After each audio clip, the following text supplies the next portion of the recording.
Nike was one signature away from the most important deal in sports history. But the problem was, the man they needed to sign didn't want to be there.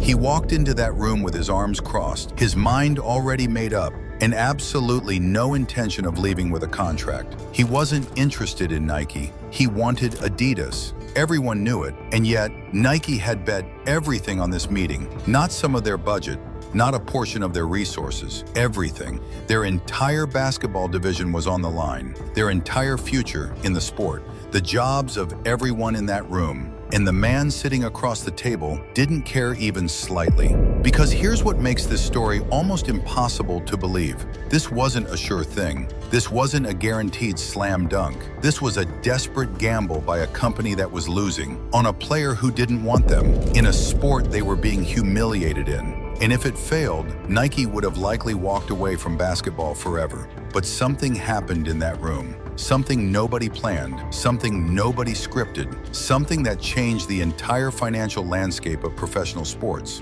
the entire business of athletic endorsements, and created a level of generational wealth that had never been seen before in the history of athletics. We need to go back. Hi, I'm Eric, and if you just found this channel, welcome. You're early, really early, and that matters. Days of Fortune is built around one idea. Everything hinged on a single day, not a year or a decade, one day. Fortunes created from nothing, generational wealth lost overnight. One day nobody saw coming, and nothing was ever the same. These aren't just stories, they're real lessons, the kind that could change how you think about money in your future, told in a unique style. Watch one and you'll understand what I mean. Subscribe and hit notifications so you never miss a moment. Thank you, genuinely. If these stories have you thinking about your financial future, then maybe creating content like this and turning it into a real income stream is your next move. Anyone can do this, link in the description. The biggest comebacks started with one person who decided today was the day. Really glad you're here. I'll see you inside. In 1984, Nike was in serious trouble. Not the kind of trouble you read about in quarterly reports, the kind that keeps executives awake at night staring at the ceiling. Their running shoe business, which had made them famous, was collapsing fast. Rivals were eating their market share, their stock was struggling, and their attempt to break into basketball had been a complete and humiliating failure. Their basketball shoes were so unpopular, so completely ignored by the market, that Nike was genuinely considering shutting the entire division down and walking away from the sport entirely. The numbers were brutal, the outlook was grim, and the board was running out of patience. But one executive refused to give up.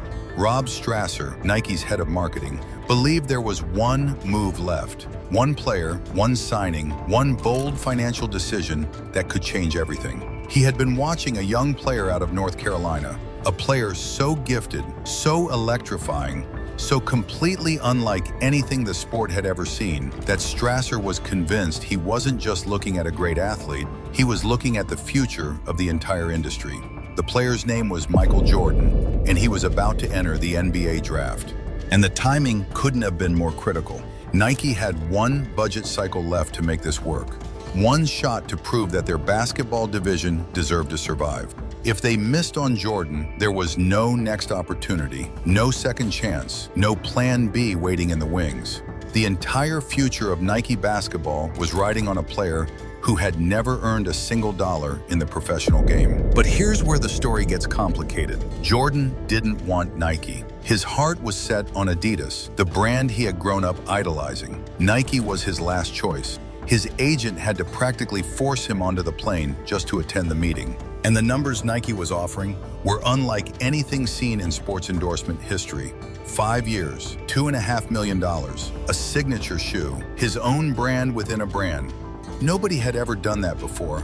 Not for a rookie, not for someone who hadn't played a single professional game. But Rob Strasser wasn't thinking rationally anymore. He was thinking about survival. The budget cuts, the slow, suffocating feeling of watching a company he loved losing its identity.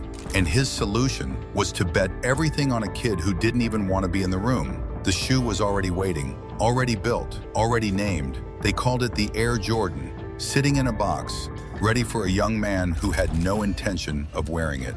Nike knew this, and they had one shot to change his mind. One meeting, one presentation, one chance to make the most important pitch in the history of sports business. And everything, absolutely everything, was riding on what happened next. The pressure inside Nike headquarters was unlike anything anyone there had ever felt. Because this wasn't just about signing an athlete, this was about survival. This was about proving that a bold financial decision, made at exactly the right moment, could rescue an entire company from the edge of irrelevance.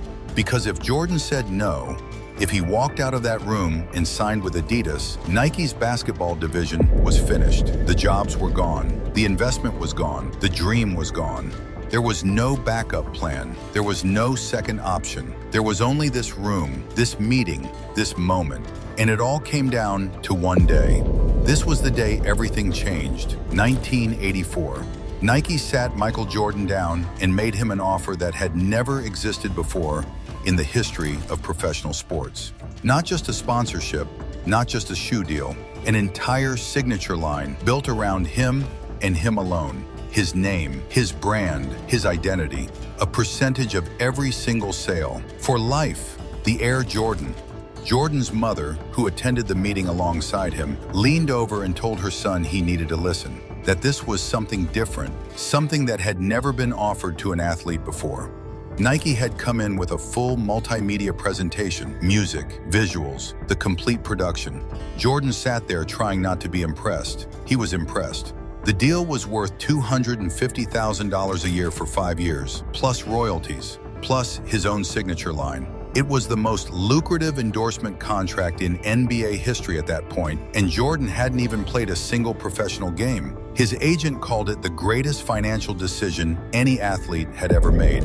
And on that day, when Jordan signed that contract, the entire sports business world changed forever.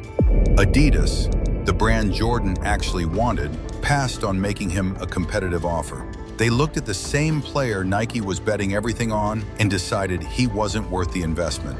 Let that sink in for a moment. Today, the Air Jordan brand generates over $5 billion every single year. It is the most successful athlete endorsement deal ever constructed. It has made Michael Jordan one of the wealthiest athletes in human history, with a net worth that dwarfs what he ever earned playing basketball. And it all traces back to one day. A day where Nike was desperate, Jordan was reluctant, and one bold financial decision changed the trajectory of an entire industry. Because here's the lesson that day left behind for anyone who understands business and investing and the art of recognizing an opportunity before the rest of the world catches up. The biggest wealth-building moments in history never look safe when they happen. They look risky, they look uncomfortable, they look like the kind of decision that could end careers if it goes wrong. Nike bet everything on an unproven rookie who didn't even want to be in the room, and it became the greatest financial bet in the history of sports. That one day, that one signature, that one moment of refusing to walk away generated more wealth than most companies produce in an entire lifetime. One day, one meeting, one signature, and nothing in the world of business, athletics, or entrepreneurship was ever the same.